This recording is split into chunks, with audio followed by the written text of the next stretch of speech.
entrée dans l'hôtellerie, elle s'est fait un petit peu par hasard. Mon père m'a dit, je monte un projet de chaîne hôtelière. J'ai besoin de quelqu'un pour le market et la com. Est-ce que tu as envie de venir? Pendant 3 ans, on a développé le concept avant d'ouvrir le premier en 2014. Mon père, il faisait de l'immobilier et de l'hôtellerie. Et donc, il m'a proposé, donc j'ai refusé, parce que j'avais pas du tout envie de travailler avec lui au début. Et finalement, j'ai accepté et heureusement, j'étais accompagné par une personne qui m'a encadré. On a vécu des moments tellement dingues, tellement fous et parfois tellement durs ensemble. Et en même temps sur des sujets qui, pendant très longtemps, étaient vraiment délimités. Longtemps, ça a été comme ça a été simple. Du jour où il a fallu parler de transmission, ça a été évidemment plus compliqué. Lui voyait les choses d'une certaine manière et pensait que certaines choses n'étaient pas possibles. Par exemple, à l'époque, travailler avec une autre marque que Louvre-Hôtel, déjà, c'était waouh. C'était tabou. Voilà, travailler avec des Américains. Voilà, créer sa propre marque.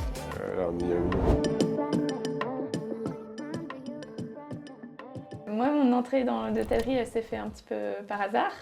À la fin de mes études, où j'avais plutôt fait du marketing et un master entrepreneuriat, mon père m'a dit, voilà, écoute, je monte un projet de chaîne hôtelière, parce qu'il ne se disait pas un hôtel, tu vois, chaîne hôtelière. J'ai besoin de quelqu'un pour le market et la com, est-ce que tu as envie de venir? Donc je me suis retrouvée comme ça avec lui dans un bureau qui était prêté par des copains, pas dans un garage. Il y avait une grande table qu'on a encore, lui il était à un bout, moi à l'autre. Ça s'appelait pas encore Oco-Hôtel. Et pendant 3 ans, on a développé le concept avant d'ouvrir le premier en 2014. Donc hasard complet et en même temps opportunité de cette proposition qui m'a été faite par mon père. Mais tu avais travaillé avant, non? J'avais très peu travaillé parce qu'en fait, je sortais d'école, j'ai commencé à travailler un petit peu en Chine. Et là, il est venu me voir et je ne m'attendais pas spécialement à ce qu'il me propose ça. Et il a commencé à me dire, bon, qu'est-ce que tu as prévu pour la suite? J'étais un peu perdue, je me sentais pas trop d'aller bosser pour un gros groupe. J'hésitais à monter ma boîte et en même temps, toute seule, je trouvais ça un peu dur. Du coup, il est arrivé à un point nommé avec sa proposition. Moi aussi, ça arrivait un petit peu par hasard, mais parce que je ne suis pas hôtelier du tout non plus. Et en fait, alors si on remonte très loin, mon père il faisait de l'immobilier et de l'hôtellerie. Il avait été président de Campanile dans les années 80. Et parallèlement à ça, il avait développé le cabinet de mon grand-père d'immobilier. Donc quand j'étais petit, j'avais une petite carte que j'avais faite chez Monoprix, une carte de visite, avec marqué « Futur expert immobilier ». Et donc je suis bien expert d'ailleurs, mais je n'ai jamais pratiqué. Et après des études de finance, je ne savais pas trop quoi faire. J'ai commencé à travailler aussi en finance. Ça ne m'a pas beaucoup plu. Donc j'ai même tenté un master spécialisé et tout ça, mais ça ne m'a toujours pas plu. Et un jour, il est arrivé pour me proposer de travailler avec lui. Alors il se trouve que moi j'ai un peu une double histoire familiale dans l'hôtellerie, parce que j'avais ce père qui travaillait chez Campanile, mais à la base, Campanile était possédé par la famille de ma mère, une famille très nombreuse, mais qui du coup avait nommé mon père comme président. Donc moi j'ai grandi, on allait très souvent chez Campanile, déjeuner, dîner, en voyage, on passait sur la route, voilà. Et pour moi c'est un peu une de mes madeleines de Proust d'ailleurs. Et donc il m'a proposé, donc j'ai refusé, parce que j'avais pas du tout envie de travailler avec lui au début. Et finalement j'ai accepté et heureusement j'étais accompagné par une personne qui est un ami de la famille qui m'a encadré au départ, donc qui a réussi à dompter un peu mon tempérament parfois tempétueux. Et voilà, j'ai appris voilà, pendant quelques années pour ensuite prendre mon élan. Mais je dirais que ça n'a pas forcément été simple tous les jours, au point que j'ai voulu démissionner assez souvent. Et puis au bout d'un moment, j'ai trouvé mon rythme de croisière. Voilà. Et finalement, tu l'as jamais fait? Non, mais après, parce que j'ai été bien accompagné par la suite, en trouvant un jeune associé, qui n'était pas associé à l'époque et qui est devenu par la suite, et ensuite un autre. Et je pense que c'est ce travail d'équipe que j'ai toujours aimé. Donc je travaille toujours avec ma famille, avec mon père. Je me qualifie d'ailleurs plutôt d'intrapreneur, parce qu'on a vraiment développé l'hôtellerie au sein d'une structure existante. Et c'est aussi plutôt l'aventure que j'ai menée avec Timothée et Félix notamment, et tout le reste de l'équipe qui m'a plutôt motivé à rester. Moi, je n'ai pas souvent eu envie de démissionner. Parce que même si c'est mon père qui est arrivé avec l'idée, avec les capitaux aussi, et avec la connaissance du milieu hôtelier, parce qu'il avait quand même 15 ans d'accord, Le fait d'être sur un pied d'égalité, parce qu'on a vécu cette aventure entrepreneuriale tous les deux. Alors lui à 57 ans et moi plutôt à 27, ça a été hyper fondateur. On a vécu des moments tellement dingues, tellement fous et parfois tellement durs ensemble. Et en même temps sur des sujets qui pendant très longtemps étaient vraiment délimités. Lui, la finance, la strat, le développement et moi, toute la partie branding, marketing, expérience client, communication. Longtemps, ça a été comme ça a été simple.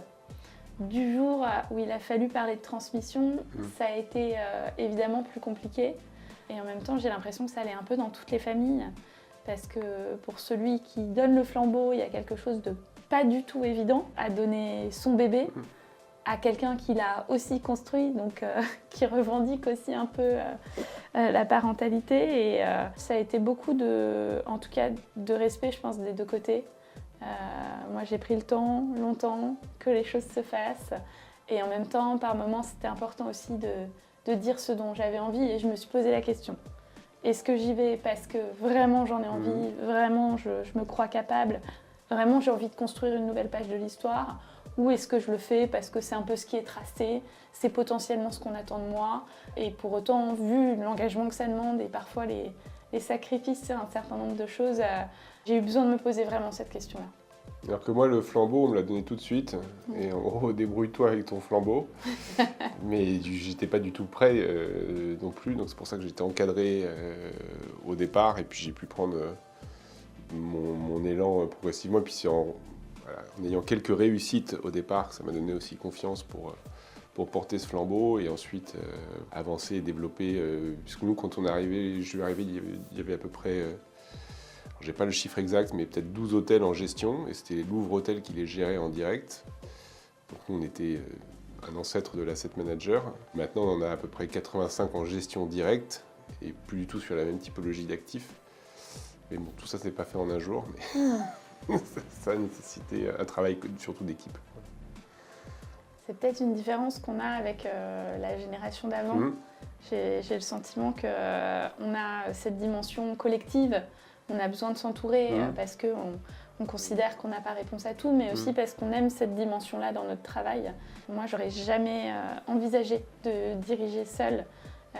J'ai eu besoin de m'entourer d'une équipe où on partageait tout. Alors, in fine, c'est toi qui prends un certain nombre de décisions en tant que dirigeant, mais c'est quand même pas la même chose. Moi, je redoutais beaucoup la solitude du dirigeant telle que j'ai pu l'observer par certains moments.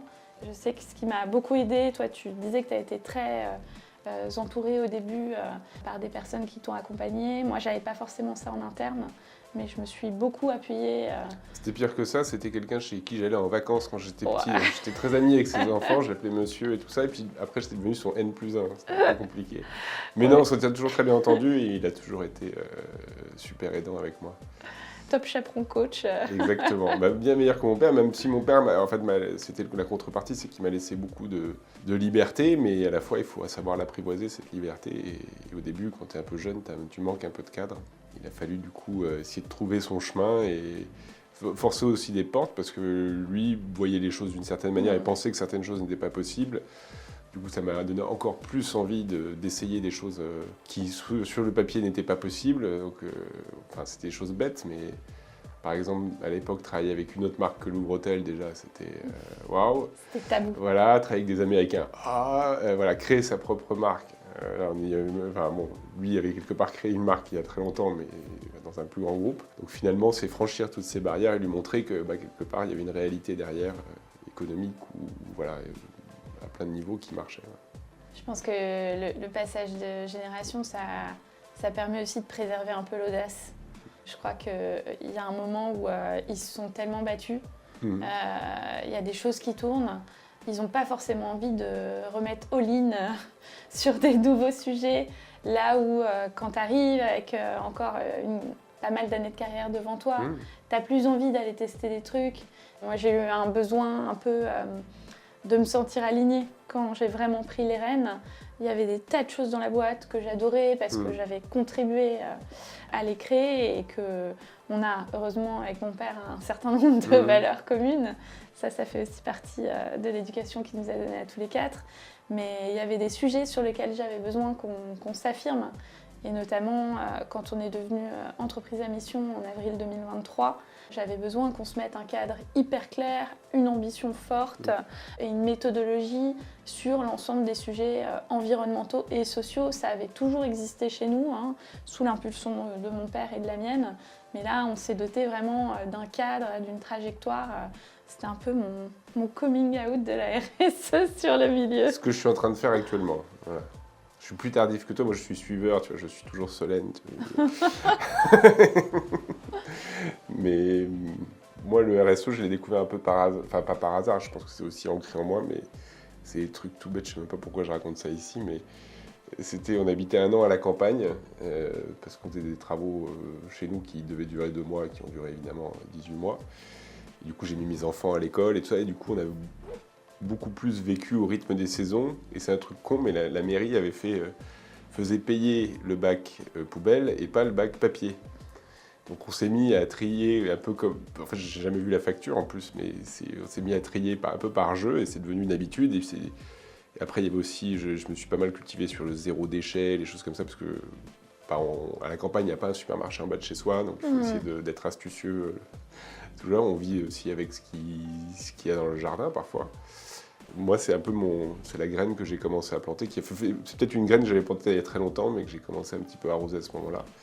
Et qui a nourri pas mal de réflexions et qui maintenant, j'espère, va prendre forme de plus en plus dans tous nos hôtels.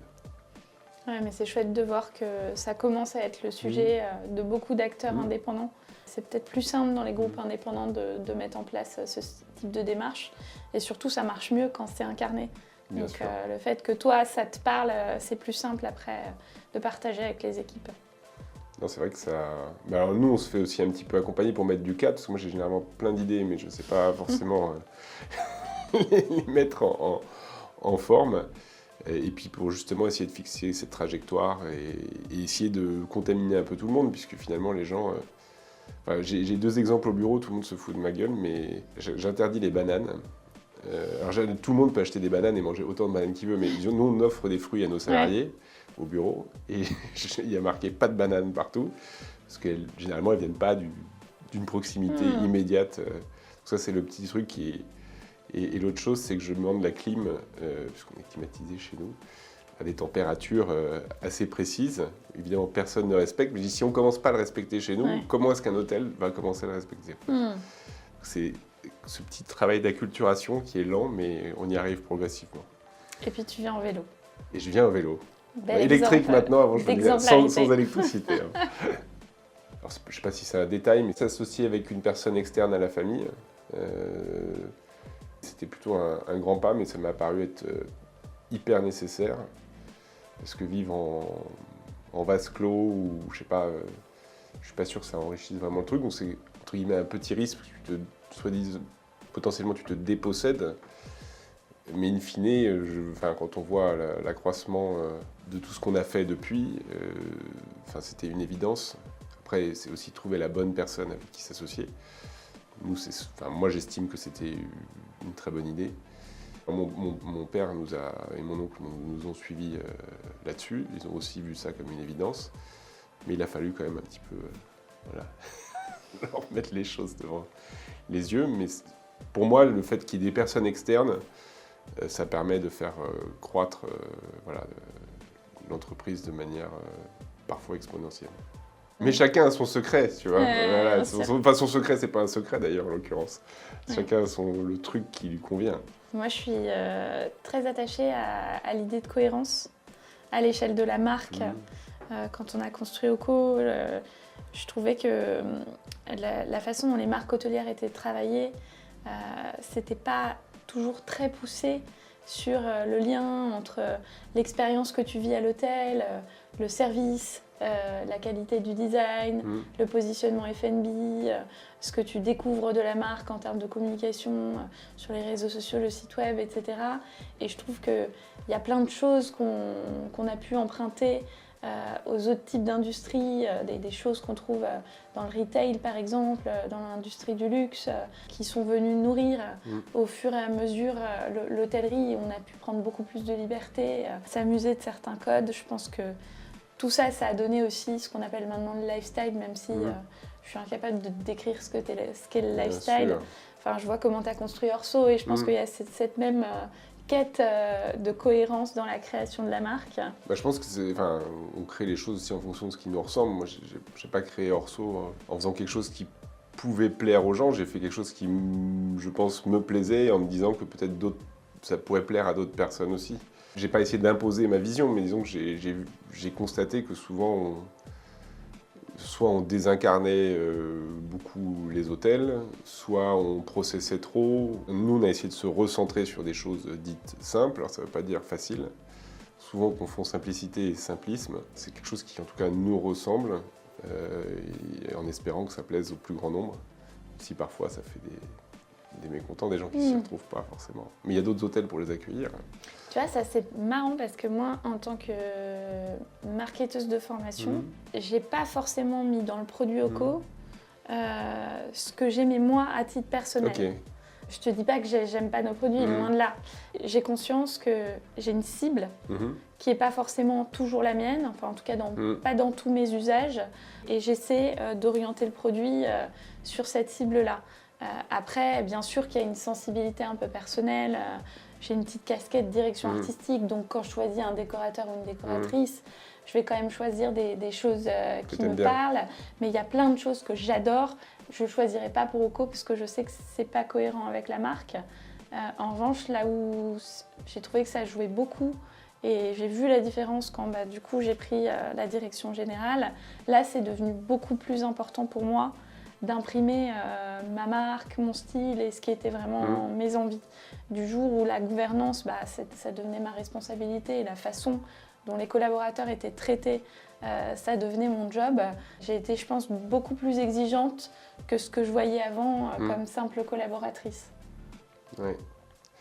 Oui, mais alors le travail sur les produits qui cherchent une cible aussi, moi je le fais beaucoup avec l'hôtellerie de franchise finalement. Où, quelque part, on essaye vraiment, et on sait très bien qu'il y a des gens qui ne se retrouvent pas, par exemple ici, je pense qu'il y a des gens qui trouveraient ça peut-être anxiogène ou qui ne se sentiraient pas à leur place, alors qu'ils se sentent beaucoup mieux dans un hôtel qui peut-être plus standardisé et tout ça, parce qu'ils reproduisent soit leur quotidien d'une manière ou d'une autre. Mais alors nous aussi, ça fait partie aussi de la richesse chez nous, c'est qu'on a une diversité de produits qui va du 2 étoiles au 5 étoiles bientôt, et en passant par énormément de marques, du coup énormément de target clients. C'est à la fois la complexité et la richesse de la chose chez nous. Ouais, ça doit à la fois être hyper intéressant, mais complexe à gérer. C'est une remise. Enfin, à chaque fois, on repart un peu à zéro. Ouais. On peut pas. C'est compliqué de reproduire. Alors, il y a plein de choses qu'on arrive un peu à reproduire parce qu'il y a plein de choses que les gens ne voient pas, mais qui sont reproductibles d'un hôtel à l'autre. Et puis, en plus, les lieux qu'on prend, généralement, c'est de la rénovation, sont très différents les uns des autres. Donc, il faut arriver à s'adapter à chaque fois. Mais en revanche, je tiens à ce que même un hôtel dit standard, même un Ibis, et une patte décorative ou une chaleur, quelque chose qui doit caractériser tous les hôtels chez nous, sans pour autant partir pour un concours international de design. Non, mais c'est pas qu'une question de budget. Non. Je trouve le beau, l'esthétique, la cohérence, au contraire. C'est à la portée de tout le monde de faire des super projets avec énormément d'argent.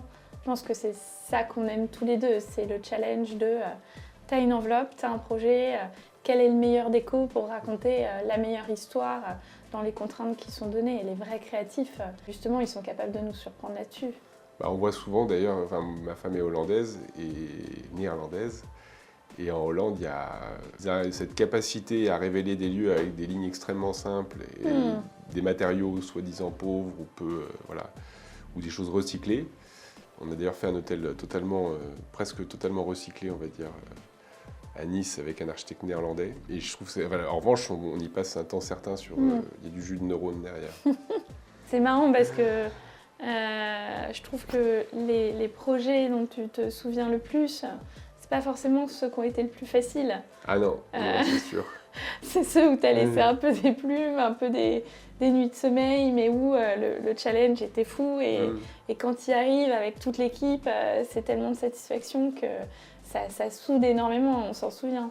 Et quand ça marche derrière, parce que parfois tu sues et ça marche pas trop, alors là c'est quand même un peu décevant, mais quand ça marche derrière, c'est sûr que c'est une récompense pour toute l'équipe, pour tout le monde, incroyable.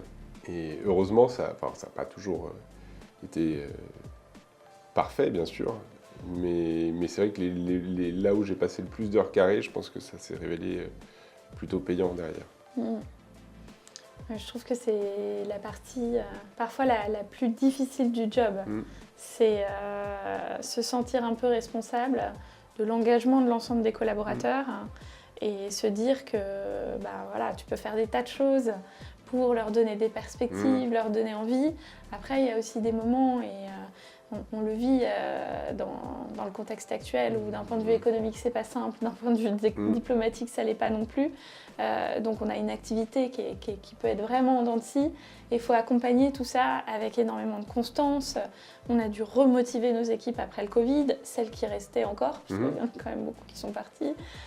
Et là, en ce moment, on doit gérer ces phases, et nous, on doit rester comme ça, toujours en haut, toujours motivé, toujours à pousser derrière. Je trouve que c'est parfois ce qui est le plus exigeant, enfin en tout cas pour moi, dans mon rôle de dirigeante. Je ne sais pas comment tu vis ça. C'est vrai que parfois j'embarque les gens dans mes idées et je me dis, parfois je me dis peut-être que j'aurais pas dû, mais il faut se fixer un cap en règle générale. Je pense que si tu arrives à fixer le cap et emmener les gens avec toi, même si le cap, peu à peu on le rectifie en fonction de ce qu'on voit arriver, c'est important que les gens aient un cap. Et ça, c'est quelque chose dont peut-être j'ai pris conscience plus ou moins récemment, parce qu'au début on disait, de toute façon on va là où un peu le vent nous portera et là où il y a des opportunités. Donc c'est bien, et c'est vrai que ça nous a permis de vachement nous développer. Maintenant, je pense que c'est bien aussi de donner des caps un peu précis, ou précis en tout cas, des ambitions aux gens. C'est ce qu'on essaye de faire là, depuis ces quelques dernières années. Et moi, alors le Covid, je trouve que je ne sais pas s'il faut en parler, mais en tout cas, je trouve que ça nous a vachement unis. En tout cas, ceux qui étaient là à l'époque et qui sont encore là aujourd'hui. Parce qu'il y a une vraie solidarité, même à distance, si ce n'est pas le travail que je préfère faire. Et on a été super solidaires, et je trouve qu'on est sorti du Covid de beaucoup plus fort, et d'ailleurs on a senti une phase d'accélération derrière très forte. On a fait un séminaire la semaine dernière, ou il y a 2 semaines, sur ça. J'ai essayé de parler d'entreprise familiale, parce que nous on n'est pas forcément une entreprise familiale qui possédons nos hôtels, donc on n'est pas une vieille dynastie qui a plein d'hôtels, et on gère des hôtels pour des familles et des institutionnels. Mais néanmoins, on est une entreprise familiale parce qu'il y a toujours mon père. Alors moi, je suis la seule personne à travailler dans les bureaux même avec ma femme. Mais il faut arriver à l'incarner sans être forcément là physiquement tout le temps, parce que là, je ne peux pas le faire. Et je pense que ça se transmet beaucoup sur les valeurs, l'entraide, la solidarité, la transparence, la proximité aussi quand il faut. C'est ce qu'on essaye de faire au quotidien et qui est assez naturel, mais finalement qu'il faut arriver aussi à cultiver chez chaque membre de l'organisation. C'est comment tu accompagnes la croissance. Nous, c'est vrai que l'expérience, entre guillemets, collaborateur, quand on a démarré il y a plus d'une dizaine d'années, déjà, on se posait 0 question. En fait, les gens qui étaient là, c'était des gens qui étaient prêts à travailler parce que c'était une pure start-up. Il n'y avait pas de stratégie, si ce n'est de percer et de survivre. C'est vrai que 300 collaborateurs plus tard, en fait, les problématiques des gens qui rejoignent l'entreprise ou qui y sont depuis quelques années et qui se posent la question de c'est quoi la prochaine étape pour moi, elles n'ont plus rien à voir. Je trouve ça hyper intéressant parce que ça nous oblige en permanence à se poser ces questions-là avec le prisme de ce que vivent nos collaborateurs. Ok, on en est où? C'est quoi l'étape d'après? C'est quoi la stratégie? Et cet exercice de le poser et de le partager, de le vulgariser, il est hyper intéressant. Parce qu'au final, cette vision-là, on la vend à nos collaborateurs, mais on la vend aussi, enfin en tout cas moi, je suis obligée à mes partenaires financiers. Et j'essaie qu'il y ait le moins de différence possible entre ce que je vends à 6 différentes parties prenantes. C'est des exercices intéressants. Et d'ailleurs, moi je trouve que c'est... Alors, dans une entreprise familiale, parfois j'ai l'impression d'être un peu attaché au radiateur. Et donc ça a des vertus, mais aussi des inconvénients. C'est que moi j'aime bien le changement, et c'est vrai qu'il faut un peu se réinventer son travail au quotidien, il n'y a pas de DRH il m'a dit un jour, Louis, on aimerait t'envoyer en Asie là, à faire 3 ans d'expat pour t'occuper de ça ou ça. Donc il faut chaque fois et finalement, c'est des étapes qu'on arrive à franchir qui finalement on se réinvente en fait tous les 3, 4, 5 ans. Et heureusement, parce que sinon, je pense que je ne serais plus là aujourd'hui. Mais si bien, nous, comme on a grossi, finalement, mon job a été amené à évoluer au quotidien. Et puis, voilà, l'équipe a grossi aussi en parallèle. Je trouve ça assez génial, ce côté-là. Parfois, on me demande, mais tu t'embêtes pas? Et je dis, bah non, en fait, ça fait 14 ans, il n'y a pas une journée qui se ressemble, c'est plus la même boîte, ça évolue effectivement régulièrement. Toi aussi, t'évolues. Moi, j'ai l'impression d'avoir appris beaucoup de choses sur le terrain, mais aussi en fonction des enjeux, d'avoir dû me former, notamment, je pense, au management, où j'avais beau avoir fait une école de management, je me suis sentie complètement désarmée sur le sujet. Le jour où il a fallu, tu l'évoquais tout à l'heure, manager des gens qui étaient beaucoup plus âgés que moi, qui avaient une super expérience hôtelière, alors que moi, j'en avais pas.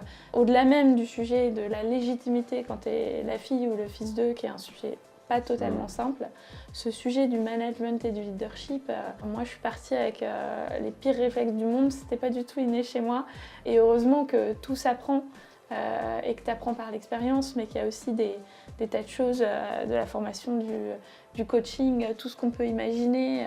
Et ça m'a aidé à traiter les sujets hyper vite et à me dépasser sur certaines choses. Je ne me serais jamais sentie capable de prime abord. Alors moi, le management, je dois avouer que je dois encore beaucoup m'améliorer, mais je pense être plus dans le leadership que dans emmener les gens dans une histoire. Mais sur le management, c'est vrai que finalement assez rapidement, quand notre équipe a commencé à grandir, en fait, je me suis entouré de managers. J'ai toujours préféré avoir des architectes que des maçons, donc plutôt des gens qui avaient de l'expérience et qui étaient capés, plutôt que de payer quelqu'un pas trop cher parce qu'on n'avait pas trop le budget. On préférait embaucher des gens un peu plus seniors, mais qui du coup avaient cette capacité à manager une partie des équipes. Et donc moi, en tout cas à mon niveau, je les laisse. Ça m'arrive évidemment de pas être d'accord avec eux, mais je les laisse quand même assez libres parce que j'estime que c'est des experts dans leur métier qui sont bien meilleurs que moi dans le management. Maintenant, on a une structure qui s'est aussi agrandie, donc on peut se permettre, mais peut-être que je devrais un jour m'améliorer en management. Je crois qu'on apprend toute sa vie. Hein. Oui, je pense aussi.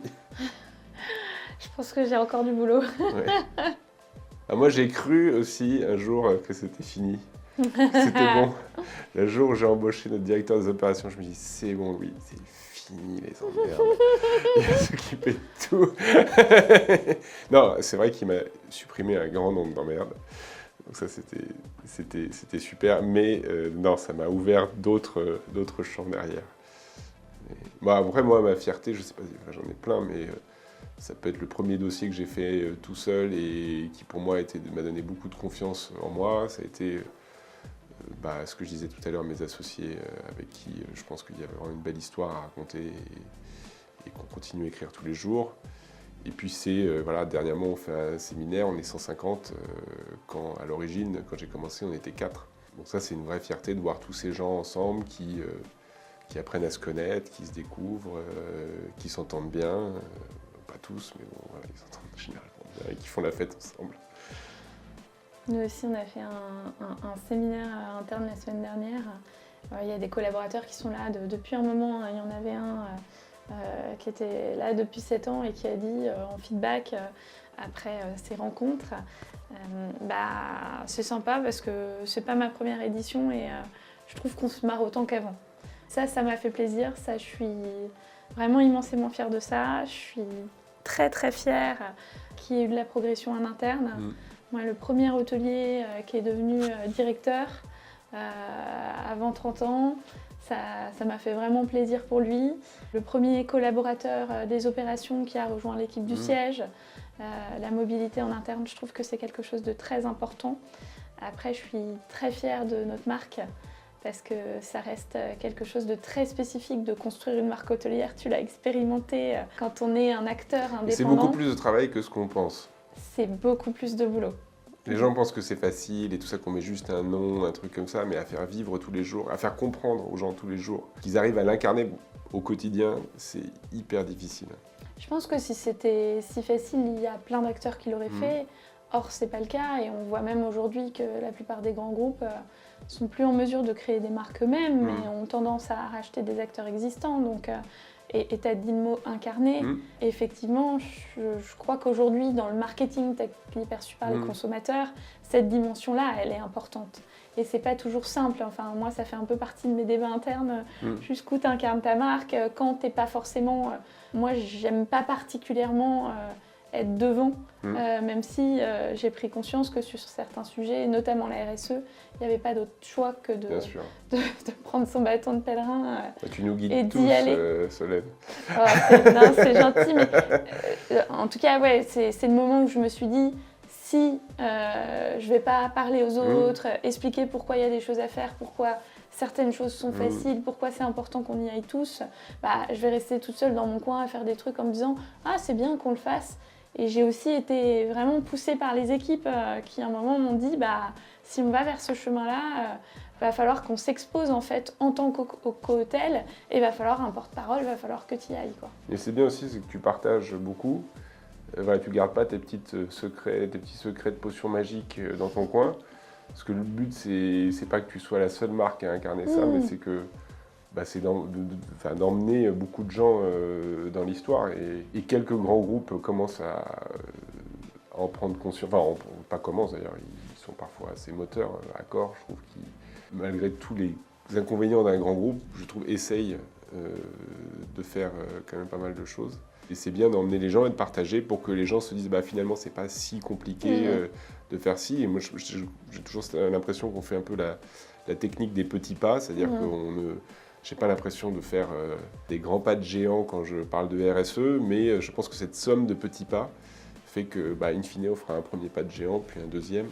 Mais il faut qu'on emmène plus que nous dans l'histoire. D'autant plus qu'il y a des sujets qui sont complexes et il y a des sujets qui ne le sont pas du tout. Ah non. Il y a des sujets, c'est juste du changement de mentalité, du l'outillage, du réflexe, des bonnes pratiques. Récemment, et j'ai vu que vous avez suivi l'initiative, donc je trouve ça trop chouette, on a mis en place un partenariat avec la Fondation Comis. Le principe est méga simple. Tu offres un certain nombre de chambres que tu n'as pas prévu de vendre parce que tu sais qu'à ces dates-là, tu ne vendras pas. Tu les offres à des familles qui viennent accompagner leur enfant dans le cadre de soins parce qu'ils traitent un cancer pédiatrique. Pour moi, c'est du bon sens complet. En plus, ça a été très bien monté parce que derrière, il y a un bénéfice fiscal sur la partie qui existe forcément, la partie des coûts. Donc là, je trouve qu'on crée un truc qui est 100% RSE, qui a un bénéfice évidemment pour les bénéficiaires, qui a un bénéfice en termes de marque employeur. Nous, l'équipe qui a été pilote là-dessus, ils étaient hyper fiers de mettre ça en place. Un bénéfice aussi fiscal pour l'entreprise, c'est un truc ultra vertueux. En plus, simple à mettre en place. Nous, on est super ravis de ce partenariat. On a vu que ça suivait pas mal dans l'hôtellerie indépendante. Et je pense qu'il y a plein de choses comme ça où ça vaut le coup de partager, en fait. Nous, notre objectif, c'est pas de dire on offre 1000 nuitées par an. C'est que tous les autres groupes hôteliers, ils suivent le mouvement et que demain, il n'y ait plus de sujet pour loger ces familles-là.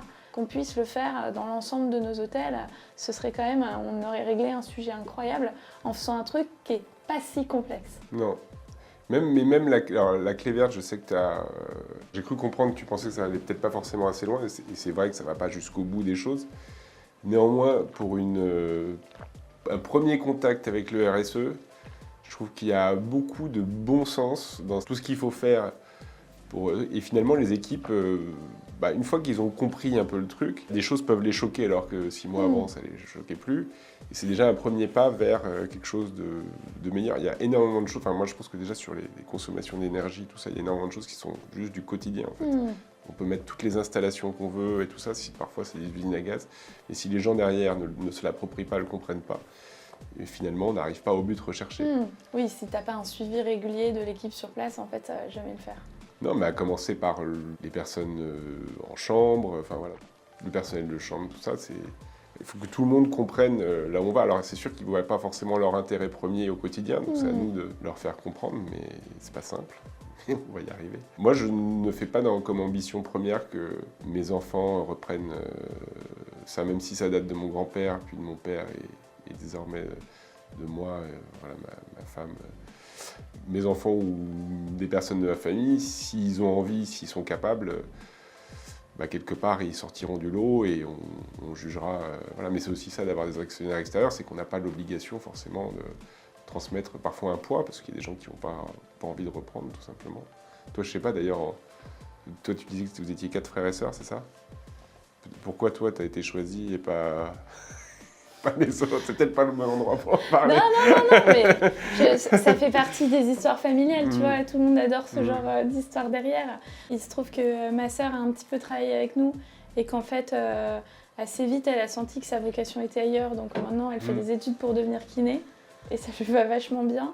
Mes frères sont dans la culture et le social, donc pas du tout intéressés par le business de l'entreprise. Et après, il y a aussi la question, et ça, moi, c'est un truc que je peux complètement comprendre, de travailler en famille. Tu vois, quand je t'entends parler de travailler avec ta femme, moi, je serais incapable de travailler en couple au sein de son entreprise. Et en même temps, il y a des gens qui me disent « Comment t'as fait pour travailler avec ton père ?» Chacun se positionne là-dessus comme il veut. Et je trouve que c'est aussi un certain courage pour certains frères et sœurs de dire « Moi, c'est pas mon histoire. Je suis pas désintéressée de ce que vous faites, mais j'ai envie de construire autre chose. » Et je trouve ça hyper sain. En tout cas, nous, pour notre fratrie, c'est quelque chose qui fonctionne bien.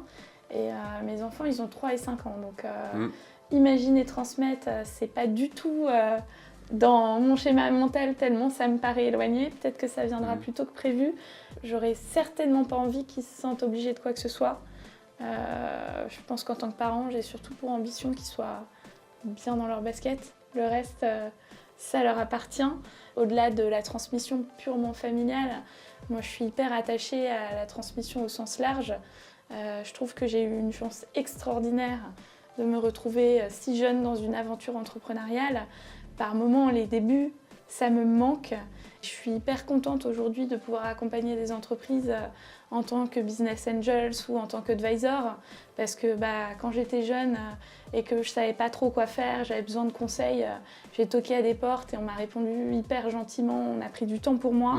Donc je trouve ça important aujourd'hui, ça me fait plaisir et je suis contente de redonner un peu ce qu'on m'a donné à des entrepreneurs, jeunes ou moins jeunes d'ailleurs, qui se lancent soit dans le domaine de l'hôtellerie-restauration, soit dans des sujets d'entrepreneuriat social et solidaire. Quand tu donnes, tu reçois. C'est pas le but, c'est pas de donner pour recevoir, mais souvent quand on donne du temps, alors c'est pas forcément facile. Je sais pas si toi t'es sollicité, mais moi ça m'arrive assez souvent. Malheureusement pas donner du temps à tout le monde, mais c'est important aussi de. Et puis je pense que ça nous maintient aussi dans le bain, parce que sinon on va devenir des vieux croulants avant l'heure. Surtout à une époque où la technologie, il y a énormément de choses qui évoluent extrêmement rapidement. C'est bien de rester au contact de toutes les strates et d'être curieux aussi, de rester très curieux de ce qui se fait, du quotidien de quelqu'un qui est plus jeune ou qui commence, où il veut aller, tout ça. Donc, c'est quelque chose qu'on essaye de faire au quotidien.